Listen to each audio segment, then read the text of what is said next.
तुम्हा सर्वांना हनुमान जन्मोत्सवच्या खूप खूप मंगलमय शुभेच्छा।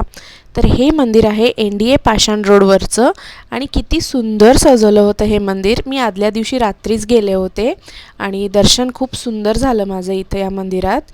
आणि सगळे म्हणतात की हे खूप नवसाला पावतं, म्हणजे इथं नवस बोललेलं ॲक्च्युअलमध्ये लवकर खरं होतं।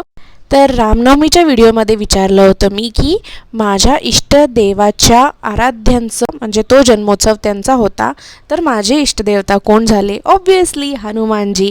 आणि हनुमानजी फक्त माझेच इष्टदेवता नाही आहेत, प्रत्येक जणांचे आपल्या इष्टदेवता आहेत। एवढे फेवरेट आहेतच ते सगळ्यांचे, काय करणार।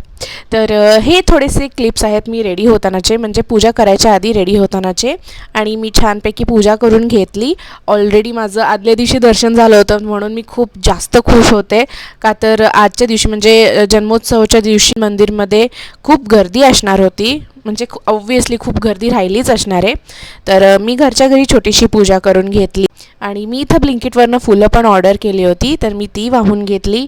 छानपैकी इथे उदबत्ती ओवाळून घेतली आणि मी रील्समध्ये बघितलं होतं बरं का, हनुमानजींना ना मोतीचूरचे लाडू खूप आवडतात, तर मग मी ते ऑर्डर करून नैवेद्य दाखवून दिला आणि नंतर एक छोटासा बाईट मी खाऊन पण घेतला। अशी होती माझी पूजा।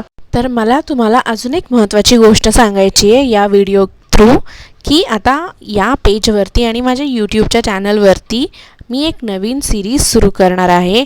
ती सिरीज कशाबद्दल आहे, कशावरती आहे हे तर तुम्हाला येणाऱ्या एपिसोड 1मध्ये कळेलच, तर बघायला विसरू नकात। आणि हो, फॉलो आणि सबस्क्राईब केलं नसेल तर नक्की करा। चलो भेटूयात नेक्स्ट व्हिडिओमध्ये, तोपर्यंत बाय।